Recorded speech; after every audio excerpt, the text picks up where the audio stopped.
Hello friends, स्वागत है आपका हमारे यूट्यूब चैनल में।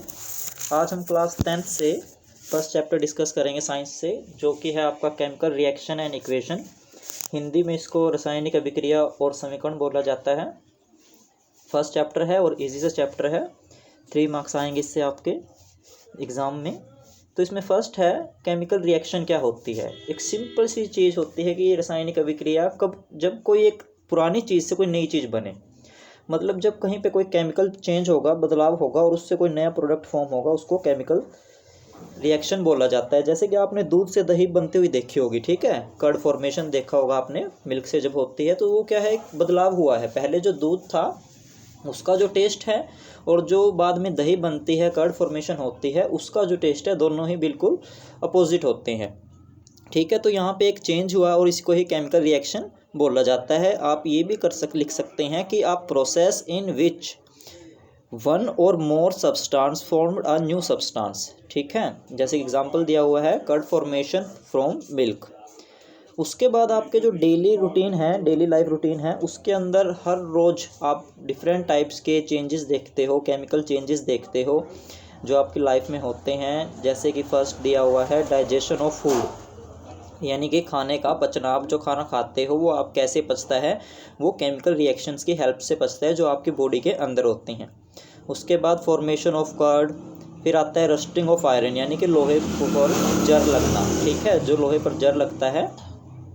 रेस्पिरेशन, जो श्वसन होता है, और एक्सक्रीशन, जो उत्सर्जन होता है, मतलब आप जो खाते हो उसका जो यूज़फुल पार्ट बॉडी एब्जॉर्व कर लेती है और जो अनवांटेड पार्ट होता है, मतलब अनयूज़फुल होता है, वो रिमूव हो जाता है एज ए वेस्ट।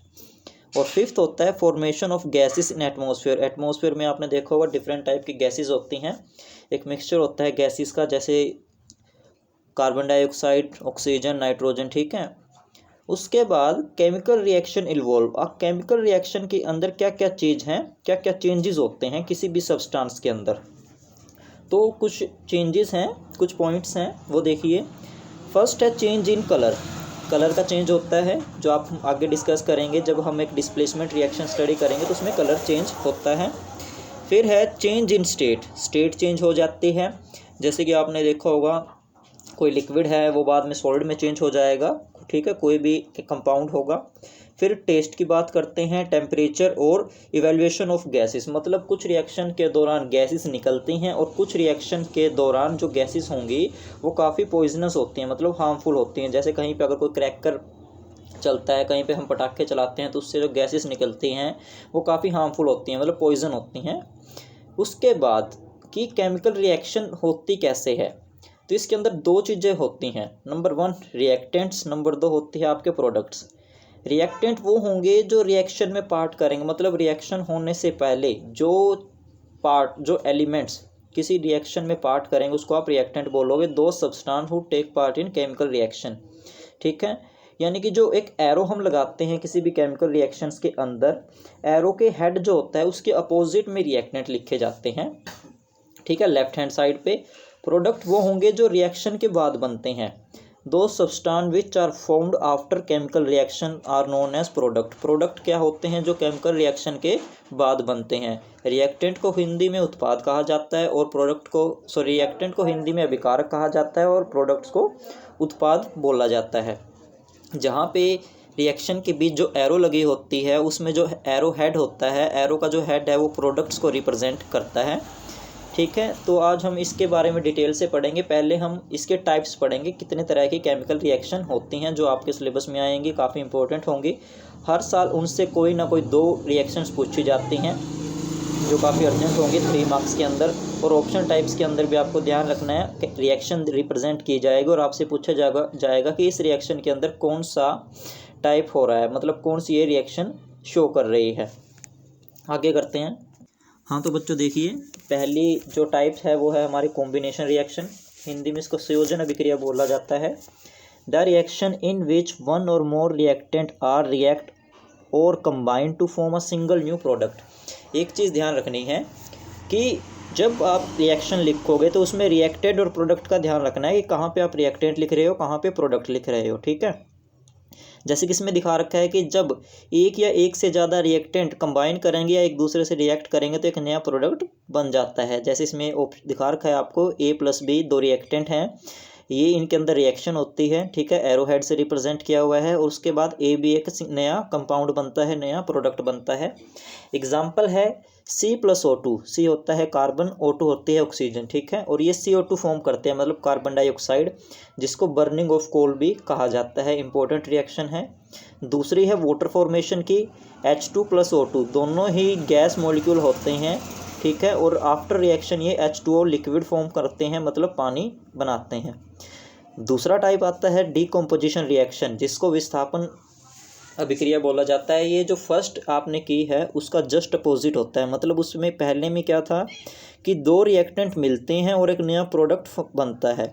इसमें क्या होगा, एक कंपाउंड, ठीक है, या एक रिएक्टेंट ब्रेक होके टूट के नए कंपाउंड यानी कि नए प्रोडक्ट फॉर्म करेगा। तो देखिए, it is opposite to combination reaction means a reaction in which a single compound break into 2 or more new substance is called decomposition reaction. दिखा रखा है AB एक सिंगल कंपाउंड है, उसके अंदर रिएक्शन होती है, एरो हेड से रिप्रेजेंट किया हुआ है, और फिर बाद में A+B में वो टूट जाता है, ब्रेक हो जाता है। इट इज़ अगेन 3 टाइप, ये आगे 3 पार्ट्स में डिवाइड की गई है। सबसे पहला है थर्मल डीकम्पोजिशन रिएक्शन। एक चीज़ माइंड में बिठा लो कि जहाँ पे वर्ड थर्मल दिखाई देगा वहाँ पे मतलब होगा हीट का, ठीक है। जैसे थर्मल पावर प्लांट होते हैं, थर्मल कोई भी इक्विलिब्रियम हो, कोई भी रिएक्शन हो, तो वहाँ पे हीट जो है पर्टिकुलरली यूज़ होगी। तो इसको देखते हैं। Means decomposition is carried out by heating, यानी कि कोई भी कंपाउंड को ब्रेक करने के लिए जब हम उसको हीट करते हैं तो उसको थर्मल डीकम्पोजिशन रिएक्शन बोला जाता है। जैसे कि CaCO3, इसको जब आप हीट करते हो तो calcium oxide CaO+ carbon dioxide form होती है। दूसरी सेम है इलेक्ट्रोलाइटिक डीकम्पोजिशन रिएक्शन। इसमें क्या होगा, जो डीकम्पोजिशन होगी वो इलेक्ट्रिसिटी की हेल्प से होगी, मतलब जो कंपाउंड है उसको ब्रेक करने के लिए आपको इलेक्ट्रिसिटी उसके अंदर देनी होगी, तब जाके वो कंपाउंड उसमें ब्रेक होगा। इसका जो एग्जांपल है वो देखते हैं। तो देखिए बच्चों, जैसे कि वाटर है H2O, ठीक है, इसके अंदर जब हम इलेक्ट्रिसिटी पास करते हैं तो ये अपने मॉलिक्यूल्स यानी कि अपने एलिमेंट जो हैं hydrogen gas plus oxygen gas में ब्रेक हो जाता है H2+O2 में। थर्ड आता है आपका photo electric decomposition reaction. The decomposition is carried out by presence of light, ठीक है, मतलब इसके अंदर क्या होगा, लाइट की प्रेजेंस में जो है आपकी डिकम्पोजिशन होगी। इसके अंदर 2 एग्जाम्पल दिए हुए हैं। फर्स्ट है सिल्वर क्लोराइड, ठीक है, सन की प्रेजेंस में जब इसके अंदर रिएक्शन होती है तो ये सिल्वर प्लस क्लोराइड के अंदर ब्रेक हो जाता है। सेकंड है सिल्वर ब्रोमाइड, ठीक है, तो ये भी क्या है Ag+Br2 में ब्रेक हो जाता है after reaction. These 2 reaction are use in black and white photography. ये पॉइंट है, ये ध्यान में रखना है, बिकॉज ये आपके NCERT में दिया हुआ है, ठीक है, कि ये ऑप्शन टाइप में आपका क्वेश्चन आ सकता है कि कौन सा कंपाउंड है, कौन से एलिमेंट्स है जो ब्लैक एंड वाइट फोटोग्राफी में यूज़ किए जाते हैं। फिर है displacement reaction, a reaction in which more reactive element displace a less reactive element from its solution. एक ऐसी रिएक्शन जिसके अंदर जो पावरफुल रिएक्टेंट होता है, एलिमेंट होता है, वो अपने से लेस को उसकी सॉल्यूशन से हटा देता है। या एक्सपोज करो, आप सुबह क्लास में जाते हो, क्लास में जिस डेस्क पे आपको बैठना था, ठीक है, या मतलब आप किसी डेस्क पे बैठ जाते हो, फर्स्ट या सेकंड डेस्क पे बैठ जाते हो, ठीक है, फिर वहाँ पे एक आपसे ज़्यादा पावरफुल बच्चा आता है, वो आपके बैग को उठा के फेंक देता है, ठीक है, आप कुछ नहीं कर सकते, ठीक है, क्यों नहीं कर सकते, क्योंकि आप उससे वीक हो, ठीक है, आप उससे लड़ाई नहीं करोगे, लड़ाई करोगे तो सिंपल सी बात है वो आपको पीट देगा, इससे आपका नुकसान होगा। तो ये यहाँ पे भी ऐसा ही है। और reaction in which a more reactive element, यानी कि एक पावरफुल एलिमेंट जो है डिस्प्लेस और लेस रिएक्टिव एलिमेंट, अपने से कम पावरफुल एलिमेंट को डिस्प्लेस कर देता है फ्रॉम इट्स सॉल्यूशन। जैसे कि आयरन और जिंक का दिया हुआ है हमने एग्जांपल, ठीक है, जब ये कॉपर सल्फेट सॉल्यूशन में इनको ऐड किया जाता है तो ये उस सॉल्यूशन में से कॉपर को डिस्प्लेस कर देते हैं, और आयरन जो है वो आयरन सल्फेट का सॉल्यूशन फॉर्म कर लेता है, और जिंक जो है वो जिंक सल्फेट का सॉल्यूशन फॉर्म कर देता है। आयरन और जिंक जो है मोर रिएक्टिव एलिमेंट्स है than copper, so they displace copper from its solution, ये इजीली उसको अपने सॉल्यूशन से डिस्प्लेस कर देते हैं। नेक्स्ट है आपका डबल डिस्प्लेसमेंट रिएक्शन, जिसको हिंदी में द्विविस्थापन कहा जाता है। एक बेसिक सिंपल सी चीज़ बता रहा हूँ, इसके अंदर एक चीज़ ध्यान रखनी है कि जो भी नया प्रोडक्ट बनेगा वो आयंस के म्यूचुअल एक्सचेंज से बनेगा। मतलब आयन के एक दूसरे जो ग्रुप होंगे एटम, उनके अंदर एक्सचेंज होगा आयंस का, ठीक है। तो उससे जो है आपका नया प्रोडक्ट बनेगा। देखिए इसको एक बार, the reaction in which two different atom और group of atom are mutually exchange means new compound is formed by mutual exchange of ion, ठीक है। तो यहाँ पे जो है आपका दो ग्रुप ऑफ एटम होंगे, ठीक है। उनके एक के अंदर आयंस की कमी होगी, दूसरे के अंदर आयंस एक्स्ट्रा होंगे, तो वो एक दूसरे के साथ एक्सचेंज करेंगे। म्यूचुअल एक्सचेंज मतलब शेयरिंग्स की तरह करेंगे और एक दूसरे से एक्सचेंज करने के बाद एक नया कंपाउंड फॉर्म हो जाएगा। इसका एग्जाम्पल देखते हैं। हाँ तो बच्चों देखिए, sodium sulphate plus barium chloride, ठीक है, ये दोनों अलग अलग सॉल्ट हैं, दोनों अलग अलग कंपाउंड है, ग्रुप ऑफ एटम हैं। After reaction barium sulphate plus sodium chloride बनता है। ये बना कैसे है वो चीज़ ध्यान रखनी है। जो आपका बेरियम होता है उसके पास 2 आयंस एक्स्ट्रा होते हैं और जो आपका सल्फेट है उसके पास 2 आयंस की कमी होती है। तो ये दोनों एक दूसरे से म्यूचुअल एक्सचेंज कर लेते हैं और आपके न्यू कंपाउंड फॉर्म हो जाते हैं। एक दूसरी नोटिस करने वाली बात है जो आपके एनसीईआरटी में दी हुई है कि इस रिएक्शन में एक वाइट सब्सटेंस बनता है, ठीक है। वाइट सब्सटेंस बनेगा और उसको आप कहोगे precipitate. A white substance is formed in above reaction, the insoluble white substance is called precipitate. एक चीज़ ध्यान रखनी है, जो ये वाइट सब्सटेंस बनेगा ये वाटर के अंदर इनसोल्यूबल होता है, मतलब पानी के अंदर नहीं घुल सकता। और ऐसी कोई भी रिएक्शन जिससे प्रेसिपिटेट मिलता है उसको प्रेसिपिटेशन रिएक्शन कहा जाता है। नेक्स्ट है आपका ऑक्सीडेशन और रिडक्शन, ठीक है। आपके एनसीईआरटी में अलग अलग दिखा के हम इसको डिफरेंस बना के लिख लेते हैं, इजीली याद होगा। तो देखिए ध्यान से, ऑक्सी मीन्स ऑक्सीजन, ठीक है, यानी कि एडिशन और gain of oxygen and removal of hydrogen is called oxidation reaction. दूसरा है रिडक्शन, लॉस ऑफ ऑक्सीजन। ये जो आपका ऑक्सीडेशन है उसके जस्ट अपोजिट होगा। ऑक्सीडेशन में एडिशन था तो रिडक्शन में लॉस हो रहा है। Loss of oxygen and gain और addition of hydrogen is called reduction reaction. Oxidation के एग्जांपल में देखिए, कॉपर को जब हम ऑक्सीजन से रिएक्ट कराते हैं तो कॉपर ऑक्साइड बनता है। इसी एग्जांपल को आप कॉम्बिनेशन में भी लिख सकते हैं, क्योंकि यहाँ पे कॉपर और ऑक्सीजन दो अलग अलग रिएक्टेंट हैं। आफ्टर रिएक्शन एक सिंगल प्रोडक्ट फॉर्म हो रहा है, कॉपर ऑक्साइड, ठीक है। रिडक्शन में देखिए, कॉपर ऑक्साइड को जब हम हाइड्रोजन से रिएक्ट करवाते हैं तो कॉपर प्लस वाटर फॉर्म होता है। जो ऑक्सीजन कॉपर के साथ थी वो हाइड्रोजन यानी कि H2 से कंबाइन हो जाते हैं और आपका वाटर बनता है। उसके बाद देखिए नेक्स्ट रिडॉक्स रिएक्शन। तो एक बार इस वर्ड की तरफ ही देखिए, इसमें RED जो है वो स्टैंड कर रहा है आपके रिडक्शन के लिए और OX स्टैंड कर रहा है आपके ऑक्सीडेशन के लिए, यानी कि ये दोनों रिएक्शंस का मिक्सचर है। A reaction in which both oxidation and reduction take place। Example की तरफ ध्यान देंगे तो CuO यानी कि कॉपर ऑक्साइड प्लस H2O, इनके अंदर रिएक्शन होती है। After reaction Cu plus H2O form होता है। अब यहाँ पे ध्यान दीजिए, जहाँ पे CuO लिखा हुआ है और आफ्टर रिएक्शन में Cu लिखा हुआ है, मतलब यहाँ से ऑक्सीजन हट चुकी है, तो इसमें क्या हुआ रिडक्शन। और जहाँ पे पहले H2 था अब H2O दिया हुआ है, यहाँ पे अब ऑक्सीडेशन हुआ है। नेक्स्ट है आपके एक्सोथर्मिक रिएक्शन। एक्सो मतलब एग्जिस्ट यानी कि बाहर निकलना। ऐसी कोई रिएक्शन जिसमें हीट एनर्जी रिलीज होती है उसको बोला जाता है एक्सोथर्मिक रिएक्शन। तो एक बार देखिए, a reaction in which heat energy is release along with the products. मतलब प्रोडक्ट तो आपके बनेंगे लेकिन साथ ही साथ उनसे एनर्जी भी रिलीज होगी हीट की फॉर्म में, ठीक है। तो उसको बोला जाता है एक्सोथर्मिक रिएक्शन। आगे देखिए, हाँ तो स्टूडेंट एग्जाम्पल देखिए, CH4 को मीथेन कहा जाता है, नेचुरल गैस भी कहा जाता है। जब ये ऑक्सीजन से रिएक्ट करती है तो कार्बन डाइऑक्साइड प्लस वाटर के साथ साथ हीट एनर्जी भी रिलीज़ होती है। और एक काफ़ी इंपॉर्टेंट पॉइंट है, ठीक है, आपके एनसीईआरटी के क्वेश्चंस में भी आएगा। इसमें मैं पहले बता देता हूँ कि जो रेस्पिरेशन है वो एक एक्सोथर्मिक रिएक्शन होती है। ये आपका 1 मार्क्स क्वेश्चन के अंदर ऑब्जेक्टिव टाइप में भी आ सकता है, ठीक है, और ऐसे टाइप भी आ सकता है, ये आप पढ़ लेना। दूसरा है एंडोथर्मिक रिएक्शन। एंडोथर्मिक रिएक्शन मतलब एंट्री होना, ठीक है। A reaction in which energy is required in form of heat, light, electricity are called endothermic reaction।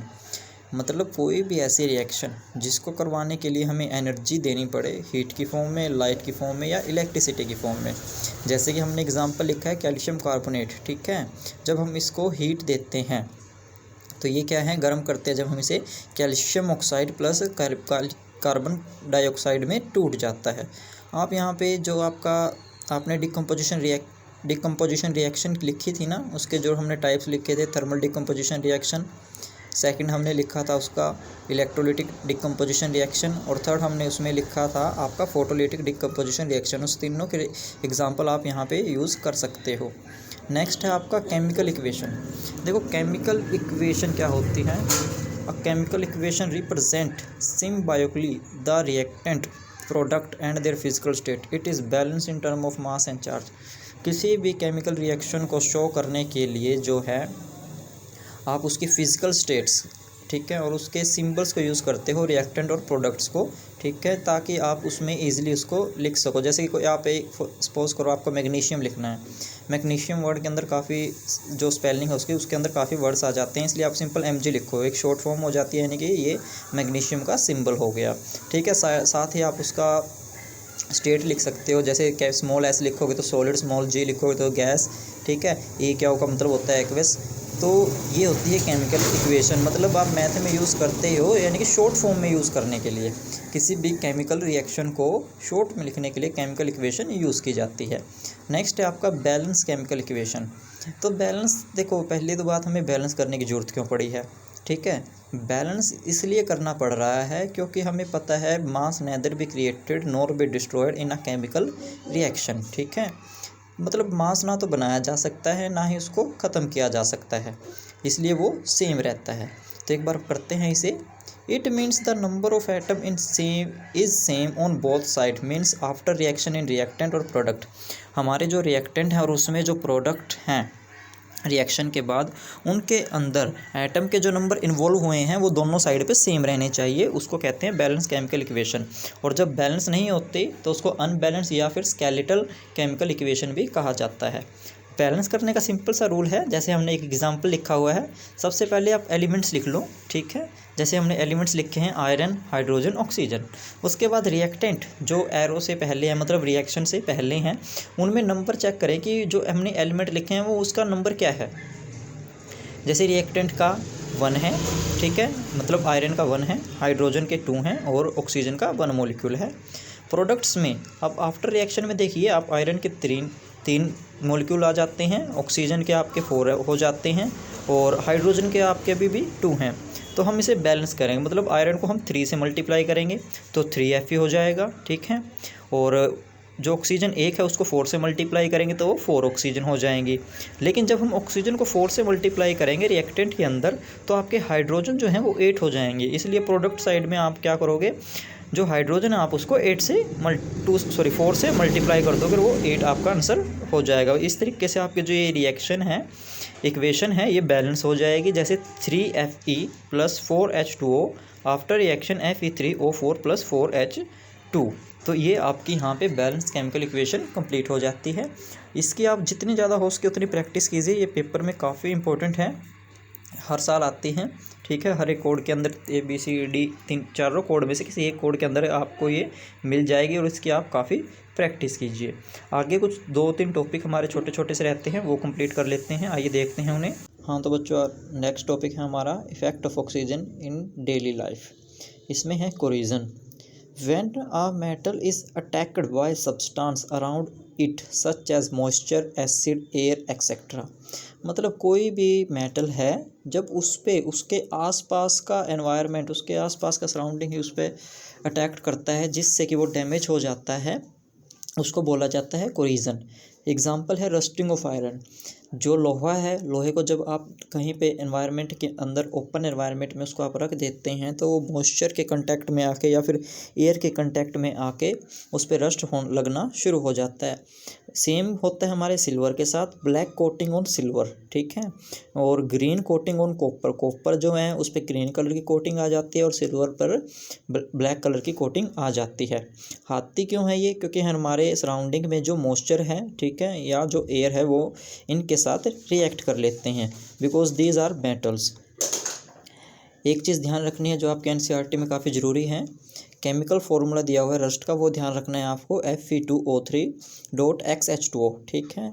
Last है आपका रेंसिडिटी। रेंसिडिटी देखिए एक बार, ऑक्सीडेशन ऑफ फैट और oily product when they exposed in air is called rancidity. It cause bad smell and taste of food. एक simple सी अगर मैं language में समझाऊं तो जो ऑयली प्रोडक्ट होते हैं, फैटी प्रोडक्ट होते हैं, जब वो एयर के कांटेक्ट में आ जाते हैं तो उनका टेस्ट और उनकी स्मेल, ठीक है, दोनों ही ख़राब हो जाती है। मतलब वो जो सही चीज़ होती है, गुड क्वालिटी की जो चीज़ होती है, जब वो एयर के टच में आ जाती है, ऑयल से बनी होती है, तो उसके अंदर से बैड स्मेल आनी शुरू हो जाती है और उसका टेस्ट जो है वो भी ख़राब हो जाता है। इसलिए आपने ऑब्जर्व किया होगा कि नाइट्रोजन गैस जो है वो चिप्स के पैकेट के अंदर डाली जाती है ताकि चिप्स के जो पैकेट के अंदर जो चिप्स हैं, ठीक है, वो ख़राब ना हो। दूसरा जो ये चीज़ ध्यान रखनी है आपको, मेन इंपॉर्टेंट थी ये कि जो नाइट्रोजन गैस है वो चिप्स के पैकेट में और एरोप्लेन के टायर्स में भी यूज़ की जाती है। जो घर का इलेक्ट्रिक बल्ब होता है आपका, उसमें आर्गन यूज़ की जाती है गैस, और जो आपका बलून होते हैं, पैराशूट होते हैं, ठीक है, उसके अंदर आपकी हीलियम गैस यूज़ की जाती है। लास्ट वन है आपका एंटीऑक्सीडेंट। एंटीऑक्सीडेंट वो सब्सटेंस होते हैं जो आपके ऑक्सीडेशन की प्रोसेस को स्लो कर देते हैं ताकि आपका जो फूड है वो काफ़ी लंबे टाइम तक चल सके। This retard the process of oxidation. तो यहाँ पे आपका ये चैप्टर कंप्लीट होता है। आई होप आपको ये पूरा चैप्टर अच्छे तरीके से समझ में आया होगा। अगर किसी को कोई डाउट है तो वो बच्चा मुझे बताए, ठीक है, कमेंट सेक्शन में कमेंट करे, हम आपको उसका सोल्यूशन प्रोवाइड करवाएंगे। और साथ ही साथ आगे हम इसके NCERT टेक्स्ट बुक्स के क्वेश्चन भी डिस्कस करेंगे, ठीक है। तब तक आप इन सभी क्वेश्चनों को ध्यान से रिवाइज कीजिए, सभी टॉपिक्स को, और ख़ास करके बैलेंस केमिकल इक्वेशन की प्रैक्टिस कीजिए जितना हो सके, ठीक है, क्योंकि आपको पता है सेल्फ इन्वेस्ट करना सबसे बड़ा प्रॉफिट होता है आपके लिए, कि आप जितना खुद पे इन्वेस्ट करोगे जितनी ही आपकी स्किल बेटर होगी। और साथ ही साथ टाइप्स ऑफ रिएक्शन सभी बच्चों को याद करनी है। Okay class, thank you.